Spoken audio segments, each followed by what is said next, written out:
ഫിജിക്ക് ഭാരതത്തിന്റെ കൈത്താങ്ങ്. ഫിജിയിലെ സുവയിൽ ഭാരതത്തിന്റെ സഹായത്തോടെ സൂപ്പർ സ്പെഷ്യാലിറ്റി ആശുപത്രി നിർമ്മിക്കും.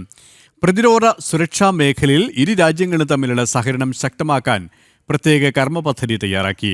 ഭീകരവാദം മുഴുവൻ മാനവരാശിക്കും വെല്ലുവിളിയാണെന്നും ഫിജി പ്രധാനമന്ത്രി സിറ്റിവേനി റാബുക്കയുമായുള്ള ഉഭയകക്ഷി ചർച്ചയ്ക്ക് ശേഷം നരേന്ദ്രമോദി പറഞ്ഞു.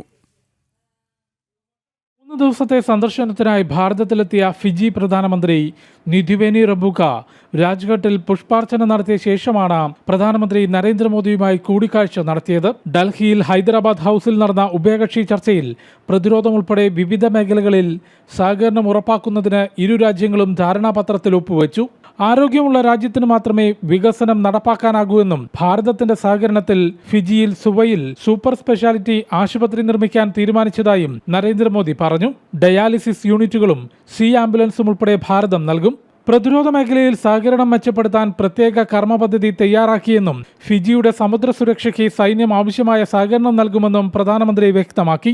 ഇതിലൂടെ പസഫിക് മേഖലയിൽ ഭാരതത്തിന്റെ സാന്നിധ്യം ശക്തമാക്കാനാകും. 2014 में 33 ईयर के बाद किसी भारतीय प्रधानमंत्री ने फिजी की धरती पर कदम रखा था. मुझे बहुत खुशी और गर्व है कि यह सौभाग्य मुझे मिला था. उस समय हमने forum for India Pacific island cooperation यानी फिपिक की शुरुआत की. उस पहल ने न केवल भारत फिजी रिश्तों को बल्कि पूरे पैसिफिक क्षेत्र के साथ हमारे जुड़ाव को नई ताकत दी. और आज प्रधानमंत्री റാബുക്ക जी की इस यात्रा से हम आपसी संबंधों में एक नया अध्याय जोड़ रहे हैं. फ्रेंड्स, भारत और फिजी के बीच ആത്മീയത का गहरा नाता है.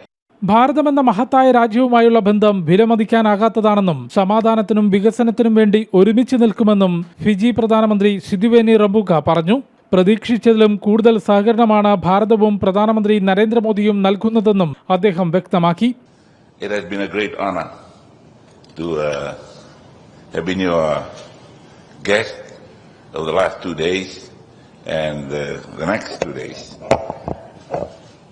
My delegation and I have been very impressed beyond expectations with what we have seen, what we have heard, and what has been brought to fruition in the signing of the various agreements today. ഭീകരവാദം മാനവരാശിക്ക് മുഴുവൻ വെല്ലുവിളിയാണെന്നും Indo Pacific മേഖലയിലെ സമാധാനത്തിനു വേണ്ടി ഒരുമിച്ച് നിൽക്കുമെന്നും ഇരു നേതാക്കളും അറിയിച്ചു. ജനം, ഡൽഹി.